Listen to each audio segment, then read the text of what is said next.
Narito po ang iba pang balitang tinutukan ng 24 Oras Weekend. Tatlong sugatan matapos mabaga ng kotse ang dalawang motorsiklo sa Taytay, Rizal. Tinutukan niya ni Bea Pinlac.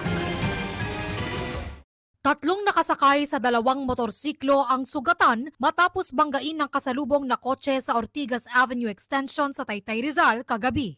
Nagtamo ng mga galos sa katawan ang magkasintahang magkaangkas habang sinusuri naman sa bali ng buto ang isa pang nakasakay sa motorsiklo. Agad dinala sa ospital ang mga biktima.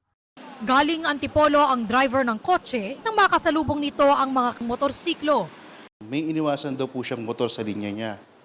Kaya po nakain niya yung linya ng dalawang motorsiklo. Itinanggi naman ito ng driver ng kotse. Hindi ko po kinain yung linya. Sila po nag-overtake pataas. Sila po yung kumain ng linya. Aminado ang driver ng kotse na nakainom siya. Hindi naman po ako masyado nakainom. Ibig sabihin, normal lang po. Normal lang po. Parang dalawang bote. Tinangka pa raw tumakas ng driver ng kotse. Buti po inahabulagan siya nung kapulisan natin.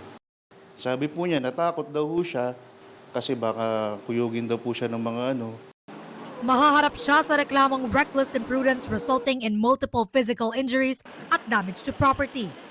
Para sa GMA Integrated News, Bea Pinlac, nakatutok 24 oras. Bago ang pangaharas ng China sa barko ng BFAR na BRP Datu Sanday kamakailan, dumaong ang barko sa Hasa-Hasa Shoal. Doon ay naglinis sa mga tauhan ng BFAR bilang pangalaga sa likas na yaman sa West Philippine Sea. At nakatutok si Ian Cruz.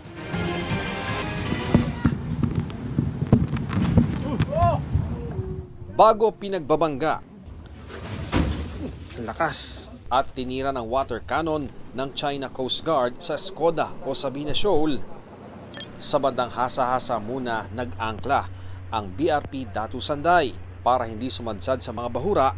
Mula sa barkong ito ng Bureau of Fisheries and Aquatic Resources ay nag-rubber boat kami patungo sa mismong Hasa-Hasa o Half Moon Shoal.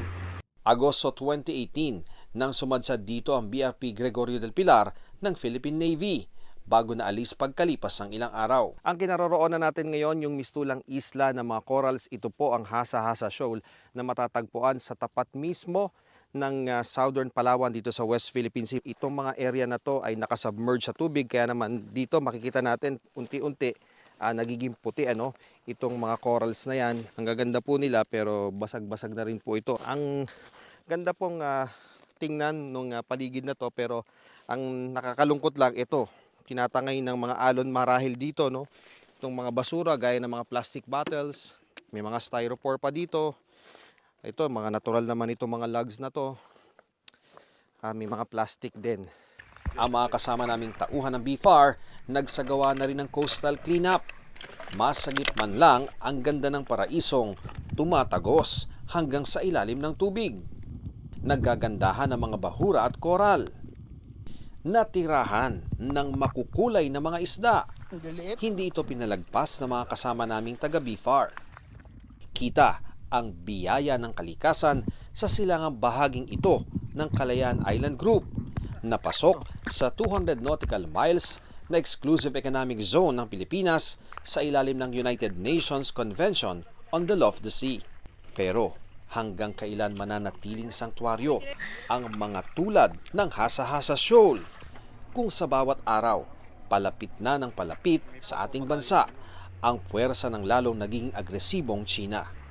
Para sa GMA Integrated News, Ian Cruz, nakatutok 24 oras. Kulong ang isang tauhan ng Bureau of Jail Management and Penology o BJMP matapos mahuling nagpupuslit ng umano'y marijuana oil sa Manila City Jail. Nakuha sa BJMP personnel ang 3 syringe na naglalaman ng 20 gramo ng umano'y illegal na droga noong August 3. Nahuli siya matapos manmanan ng 1 linggo. Paliwanag ng suspect, gamot para sa presong may epilepsy ang kanyang dala. Pero sa investigasyon, lumabas na ibinebenta umano ng suspect ang marijuana oil sa mga preso sa halagang 50,000 pesos. Posible umanong inilalagay ito sa ipinuslit na vape. Posibleng sa Oktubre raw maramdaman ang pagbaba ng presyo ng bigas dahil sa pagbaba ng taripa sa ilalim ng Executive Order No. 62.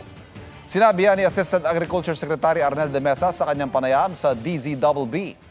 Sa pagtaya ng Philippine Statistics Authority, nasa 6 to 7 pesos ang posibleng maging tapya sa kada kilo ng imported na bigas. Kaya malabo pa raw ang 29 pesos per kilo na bentahan ayon kay de Mesa. Sa price monitoring ng DA, 50 pesos din ang bentahan ng well-milled rice. 45 pesos kada kilo kung sa Rice for All program ng gobyerno bibili.